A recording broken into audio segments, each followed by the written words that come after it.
Not gonna lie, I've actually been pretty down the last couple of weeks, as doing a more serious video like I did last time has reminded me just how bad the world really is. So let's get away from that for a bit and talk about something fun, like the grim dark empire of the old world of Warhammer Fantasy. They ask you how you are, you just have to say that you're fine when you're not really fine, but you just can't get into it because they would never understand. Let's start with some context. I'm a Lord of the Rings guy first and foremost. I actually never played the game when I was younger, but I did end up with a White Dwarf subscription for a couple of years back in the day, and while I still loved the fleeting Middle-earth content most, I couldn't help but get sucked into all that other good stuff.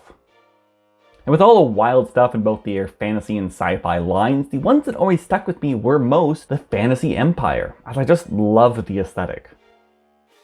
They were of course the classic fantasy humans, but rather than that more generic early Middle Age style, they went for a more early modern look, specifically that of the German Landsknecht. Landsknecht? Whatever.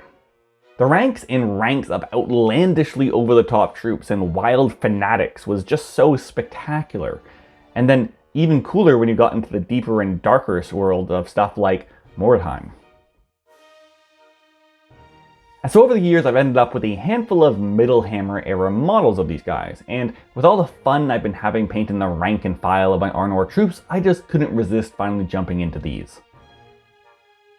I actually first started seriously considering a Fantasy Empire army last year around the launch of 3rd edition of Age of Sigmar, as between the gritty push of stuff like Cursed City and the update to the Stormcast aesthetic, a narrative was starting to grow in my mind. I started to imagine this dark, gloomy city, once great but now more or less forgotten as the realm has all but given it up as a casualty of the never-ending wars raging across the lands. Furthermore, as part of the Descent, they also became home to a host of Stormcast, who came in as part of the war effort, and through their uncaring and cold ways, all but occupied the city, acting as a cold, aloof guard who would as quickly turn on the people they were ostensibly there to protect in an effort to continue their cleanse of evil.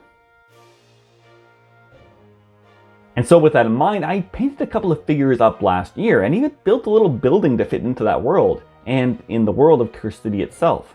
And with the return of Cursed City, it was time for me to finally return to this as well. So let's start by taking a look at these figures. These miniatures primarily come from two older starter sets, the Spearman being from the 6th edition starter and the Bowman from 5th. And yes, I know technically these are Bretonnians and not Empire, but it's all the same and I just do not care. Because of this though, there actually isn't much variety to them, with only a couple of poses throughout. So I did some simple head swaps to add some variety, as well as some somewhat more involved conversions to make a few command models for both the archers and infantry.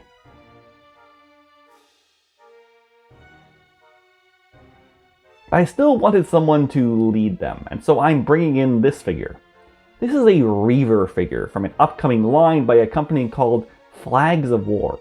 They sent it over to me along with some other figures as a little example of their upcoming Kickstarter, and I know I'm going to be going in on that one as this figure is stunning. The metal is solid and the detail is just incredibly crisp and clear, and while not a fantasy figure, he fits in beautifully with the rest of these lovely boys. And with the models ready to go, we needed to base them up, and by now you're probably noticing something interesting.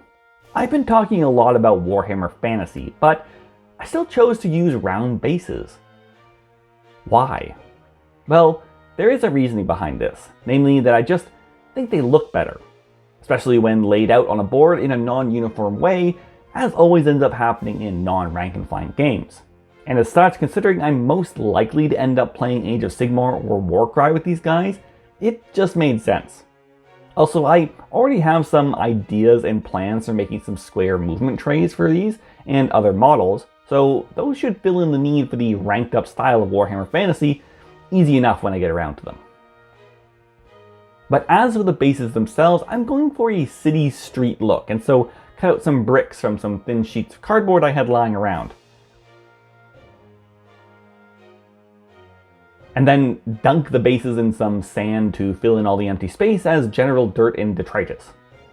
And after sealing this in with some isopropyl alcohol and some watered down glue, it was on to priming. I was planning on using the blue and brown zenithal on these like I did with my Angmar stuff, but realized I was actually out of the blue primer I like to use, and so ended up with a simpler black and white job.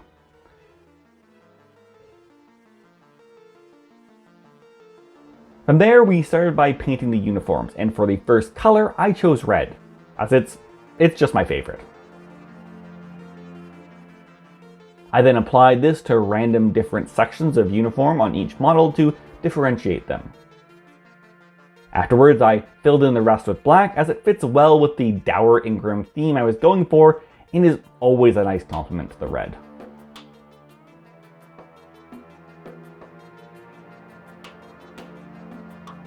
Then for the rest of the bits, such as extra cloth, metal, leather, straps, wood, feathers, or anything else, I stuck to mostly neutral colors as to not overwhelm the rest of the scene, and keep the uniforms themselves as the standout point. I also spent some extra time on the banners, going with a dragon sigil, as it's both regal yet intimidating, which once again fits into the not so nice theme I'm going for. And of course, dragons are just really cool. Like, they're really cool. So cool that I actually have a lot of opinions on how they've been represented in the media over the years, and have a lot to say about it, but that is for another time. Finally, I get to the base and start by painting the bricks with gray, and then use blue for the earth, as I really like this kind of grim fantasy look, and the cool color contrasts nicely to the more warm ones we used above. To push this cold to warm contrast further, I then applied some washes, namely a blue wash to all the bottom half and undermost sections before applying brown to the top half and blending it in to get this nice tonal gradient. From there, it was on to highlights, and like I've said in other videos, I'm really into the whole universal highlight style lately. And so I chose a highlight color and then progressively mix more and more into each base color and apply highlights until I'm happy with the contrast.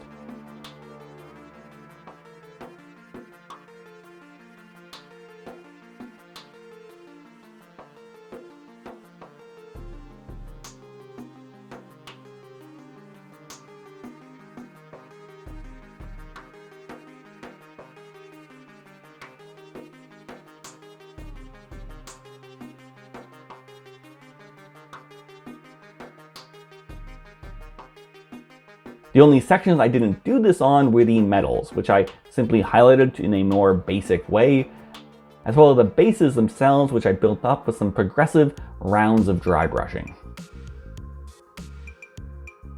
I worked through all of these in batches of 4 to 6 models, and really enjoyed the process. I've been getting really into painting these kinds of rank and file troops lately, as I feel like this more organic approach with the mixing of highlights makes it feel a lot more like I'm painting individual characters, while still being able to save some time by grouping them together. Over the course of this, I also spent a lot of time listening to stuff online, as I usually do, with one of the biggest ones lately being the Two Towers podcast, which is a really good tournament-oriented MESVG podcast that really leans into the more artistic side of the hobby, with lots of talk of the interplay between painting approaches and fluff that they develop for their armies. Of course, I also listen to a lot more political stuff, but that's all really depressing lately, so let's move on.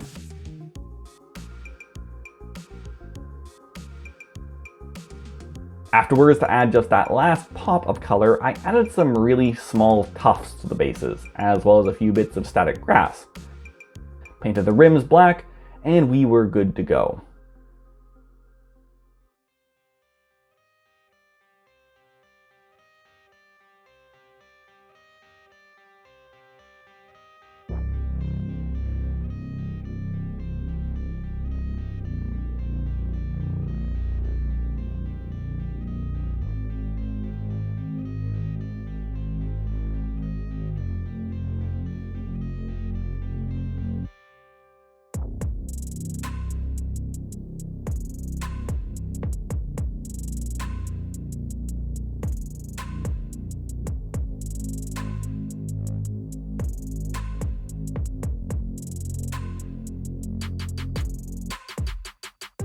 These were really fun to do, and I love finally having some Warhammer Fantasy / Age of Sigmar representation in my collection. The only issue now is that all the Games Workshop manuals are just so terribly written that I have yet to be able to understand any of their systems other than MESVG. So, looks like I'm going to need to get someone to teach me. But while I figure all that out, I've continued to be amazed by the support I've been shown by you all, and particularly my patrons. Most recently, I wanted to thank Luke Mackins for joining up, as it just means the world to me. So if any of you are interested in getting some behind the scenes content, exclusive access to groups, early access to videos, and just to help make this channel grow, hop on over and take a look, as we'd love to have you. But regardless, thank you all for everything you do, and as for Warhammer, let me know what your history with the old world is, and what other games you've always wanted to get into but just haven't gotten around to yet. But for now, be sure to subscribe to the channel for more stuff, like and share the video, and just stay safe out there, as we'll be seeing you here again very soon. Maybe. Probably. Subscribe to see. Bye.